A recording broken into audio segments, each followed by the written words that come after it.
One technique we have in physics for drawing gravitational fields or vector force fields is to represent the force that would act on an object as an arrow. And no matter where the object's located in space here, we know that Earth would pull down with the same magnitude of force no matter where the object's located. So you can see the arrows are spaced out at different positions at certain intervals. We want to find the work done by the gravitational field as a ball rolls from an initial point to a final point. The initial point is x equals 1 and the final point is x equals 4. Notice though that according to the drawing, the force of gravity will be directed downward all the time.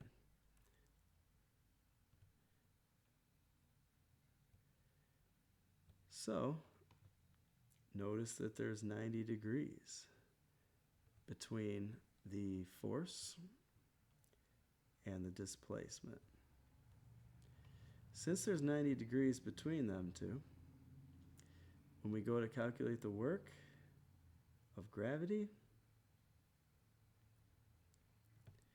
it's going to be the force of gravity times the delta x of the ball times the cosine of 90. And since the cosine of 90 is 0, the work is always going to be 0 here. But let's contrast that now to a ball on a hill and see how they're different. For a ball on a hill, there is going to be positive work done here. We showed that in a previous video. So what we have is a little bit easier formula to use. In this formula, you don't have to find the angle. It says that if you were to take the weight of the object, and if you know the displacement of the object in the vertical direction, then you can actually just use those two things to find the work that gravity is going to do. What this means is very important, is that it doesn't matter how the object gets from the top of the hill to the bottom of the hill.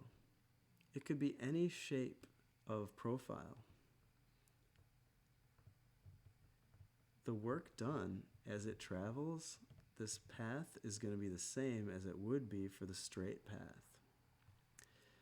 Why? Because the weight of the ball is the same, and the vertical displacement of the ball is the same too. That's all that matters when it comes to calculating the work done by gravity. So I'm going to show how to use this formula at the bottom. It says that the work done by gravity will be negative mg delta y. So that'll be negative 10 kilograms, 9.8 newtons per kilogram, and then a delta y. We have to consider the directions here of negative 3 meters because it goes down.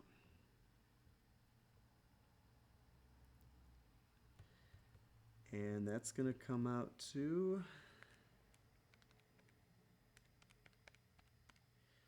294 joules. Interestingly,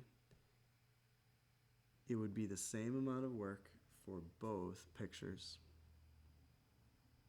And what would it be for a ball that's just in free fall?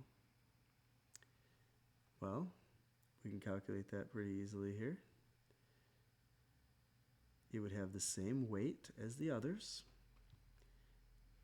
and the same displacement.